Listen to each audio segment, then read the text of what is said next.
तिलक, मस्तक पर सुंदर तिलक है। भ्रू रुचिर अति। शंकराचार्य जी ने एक बड़ी अच्छी बात कही। हम पुरी में थे तो उन्होंने कहा कि देखो हरिहर का प्रेम।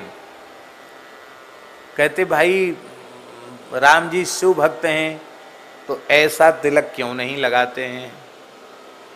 शिव जी वाला तिलक लगाना चाहिए ना राम जी को, त्रिपुंड लगाना चाहिए, वो ऐसा क्यों लगाते हैं? और शंकर जी राम जी के भगत हैं तो शंकर जी को ऐसा तिलक लगाना चाहिए। है कि भाई जो जिसका भगत है वैसा तो तिलक लगाएगा। तो शंकर जी को तो ऐसा तिलक लगाना चाहिए, खड़ा तिलक, और राम जी को ऐसा तिलक लगाना चाहिए। लेकिन उल्टा है, ऐसा क्यों?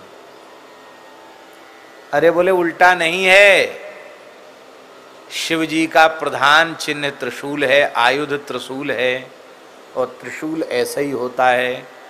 तो राम जी तो शिव जी का छाप धारण करते हैं, और राम जी का धनुष कैसा होता है? ऐसे ही तो होता धनुष, ऐसे ही होता धनुष। बोले धनुषाकार त्रिपुंड, ऐसे धनुष के जैसा। तो कहते एक दूसरे से इतना प्रेम है, वो कहते आपका चिन्ह हम धारण करते, हमारा चिन्ह आप धारण करिए। बोलो भक्तवत्सल भगवान की। हमारे महाराज जी बड़ा विनोद करते थे। हम अपने बचपन में परम श्रद्धेय स्वामी श्री शरणानंद सरस्वती जी महाराज के चरणों में लगभग 10 वर्ष की आयु में 1 वर्ष रहे। पूज्य करपात्री जी महाराज के वे गुरु भाई थे, बड़े अच्छे दिव्य महापुरुष थे। तो जब हम पूज्य गुरुदेव भक्तमाली जी के साथ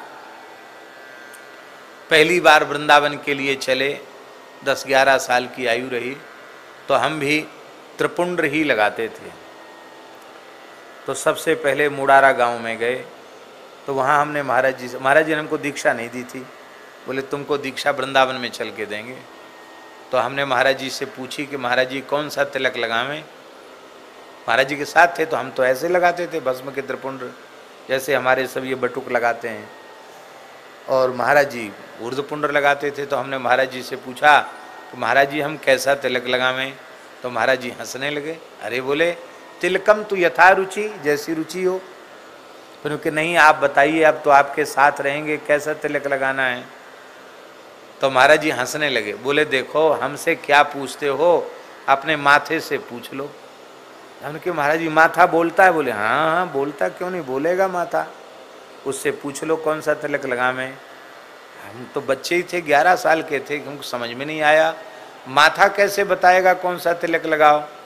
तो महाराज जी हंसते हुए बोले देखो पंडित जी, जब ऊर्ध्वपुंड लगाता है कोई व्यक्ति तो हाथ में दर्पण लेके तिलक करता, तो ऐसे ऐसे सिर होता जरूर। चाहे कोई तिलक लगाओ, निम्बार की लगाओ, चाहे गौड़िया लगाओ, चाहे रामानंदी लगाओ, चाहे बल्लभ कुली लगाओ, कोई भी ऊर्ध्वपुंड लगाओगे तो माथा ऐसा ऐसा होगा।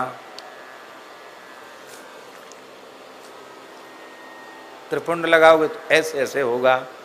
इसका मतलब माथा कहता है ये लगाओ लगाओ, हाँ हाँ लगाओ लगाओ, नहीं लगाओ नहीं लगाओ, ऐसे कह के उन्होंने हंसाया। इसका हम तो उनकी विनोद की बात कह रहे हैं, उनका ये आशय नहीं था, लेकिन हंसाने के लिए हम खूब हंसे। फिर हमने कहा महाराज जी तो माथा बोलता है तो आप ही लगा दीजिए। बोले नहीं नहीं दीक्षा देंगे तब लगाएंगे। हमने कहा नहीं महाराज जी अब हम तो लगाना जानते नहीं, आप लगा दीजिए। तो सबसे पहले पूज्य गुरुदेव ने मुड़ारा नामक गांव था, उसमें सबसे पहले हमारे मस्तक पर उन्होंने अपने कर कमल से, अपने बचे हुए चंदन से ही सबसे पहले ऊर्ध्वपुंड किया। तब से दास मस्तक पर ऊर्ध्वपुंड धारण कर रहा है। तिलक के बिना मस्तक की शोभा नहीं। ऊर्ध्वपुंड की महिमा है, त्रिपुंड की भी महिमा है।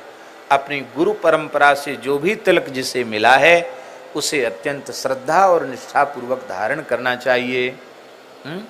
ये ऊर्ध्वपुंड तिलक किसकी जानते हो कितनी महिमा है? ऊर्ध्वम नयति यत् पुंड्रः प्राणिनम पापकारिणम तस्याख्या ऊर्ध्वपुंड्रेति तस्मात् तद्धारयेत् द्विजः। ऊर्ध्व माने ऊपर की ओर, यह पुंड्र शब्द का अर्थ है उंगली। उंगली से ऊपर की ओर खींच कर लगाने से इसको ऊर्ध्वपुंड कहते हैं। पापी से पापी मनुष्य को भगवान के धाम तक ले जाने में समर्थ होने के कारण इसको ऊर्ध्वपुंड कहते हैं। तस्याख्या ऊर्ध्वपुंड्रेति तस्मात् तद्धारे द्विजा, इसलिए इसको ऊर्ध्वपुंड्र कहा गया। ऊर्ध्वपुंड्रधरो मर्त्यो म्रियते यत्र कुत्रचित् स्वपाकोपि विमानस्थो मम लोके महीयते। ऊर्ध्वपुंड्र, ये स्कंद पुराण का श्लोक है। ऊर्ध्वपुंड्र धारण करने वाला व्यक्ति जहाँ कहीं उसकी मृत्यु हो जाए, आवश्यक नहीं कि तीर्थ धाम में मरे, कहीं भी मर जाए, पर मरते समय मस्तक पर ऊर्ध्वपुंड्र तिलक हो, तो ऐसा व्यक्ति चांडाल कुल में भी पैदा हुआ क्यों न हो, वह विमान में बैठकर मेरे लोक में जाएगा, मेरे धाम का अधिकारी होगा। इतना महात्म्य है ऊर्ध्वपुंड्र तिलक का। आप लोग कहेंगे ऊर्ध्वपुंड्र का इतना महत्व, त्रिपुंड्र का बिल्कुल नहीं। हमारे कहने का ऐसा नहीं समझ लेना, त्रिपुंड्र में भी बड़ी महिमा है। क्या महिमा है त्रिपुंड्र की, सुन लो। त्रिपुंड वाले पूछे तिलक लगाते हो, उसकी भी महिमा है।